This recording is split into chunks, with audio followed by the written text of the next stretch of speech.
Hello, hello, bienvenue sur le podcast Les choses de la vie. Les choses simples sont belles. Partageons des ondes positives et profitons pleinement de chaque instant que nous offre la vie. J'espère que mon contenu te plaira et je te dis à très vite. La plupart d'entre nous ont grandi avec l'idée que le corps est un problème à corriger. Trop grand, trop petit, trop gros, pas assez musclé, trop de ci, pas assez de ça. On nous a appris à regarder notre corps avec un œil critique, avant même d'apprendre à l'écouter. Alors aujourd'hui, on parle d'une relation différente au corps. Pas la performance, pas le régime, pas la transformation, juste l'amitié. La culture dans laquelle on vit est obsédée par l'apparence corporelle. Elle nous renvoie un message constant. Ton corps est un objet. Il faut le façonner, le contrôler, l'améliorer. Cette obsession est relativement récente historiquement et très culturellement spécifique. Et pourtant, elle a pénétré si profondément qu'on croit que nos jugements sur notre corps sont objectifs. Je suis trop grosse ou trop gros semble être un fait, alors que c'est une interprétation construite sur des normes arbitraires qui changent selon les époques et les cultures. Et ce bombardement d'images idéalisées crée chez la plupart des gens une relation difficile, parfois douloureuse à leur propre corps. Une relation faite de honte, de lutte, d'insatisfaction chronique. Quand on est en guerre contre son corps, on perd plusieurs choses importantes. On perd la connexion.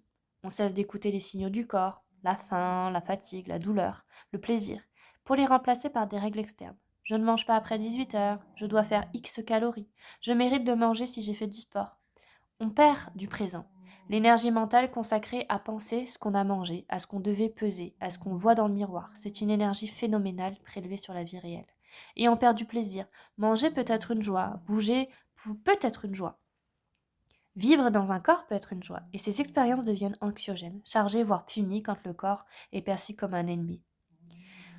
L'amitié avec son corps ne ressemble pas à la publicité pour des jus de détox ou à des photos Instagram de body positive. C'est plus discret. C'est apprendre à écouter son corps plutôt qu'à lui imposer des règles. Manger quand on a faim, s'arrêter quand on est rassasié. Ce qui semble banal mais que beaucoup d'adultes ont complètement perdu. C'est bouger pour le plaisir du mouvement, pas pour brûler des calories ou mériter quelque chose. La marche, la danse, le jardinage, la natation, n'importe quoi qui procure du plaisir dans le fait de bouger. C'est traiter son corps comme on traiterait un ami, avec bienveillance quand il souffre, avec respect quand il dit non, avec gratitude pour ce qu'il fait chaque jour sans qu'on le remarque.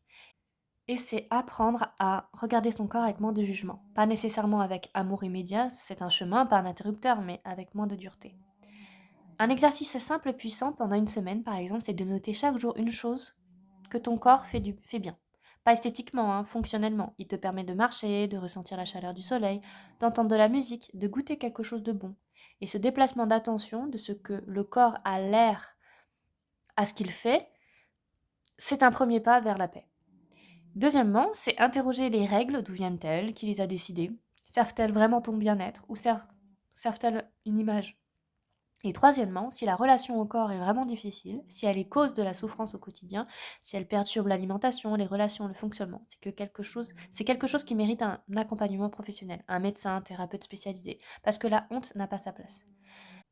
Ton corps n'est pas ton ennemi. Il n'est pas non plus un projet à finir un jour pour commencer vraiment à vivre. Il est ton point de contact avec le monde, la maison que tu habites depuis ta naissance. Et comme toute maison qu'on habite longtemps, il mérite d'être traité avec soin, avec respect et un peu de tendresse. J'espère que mon contenu t'a plu. Je te dis à très vite pour un nouvel épisode et en attendant, prends bien soin de toi.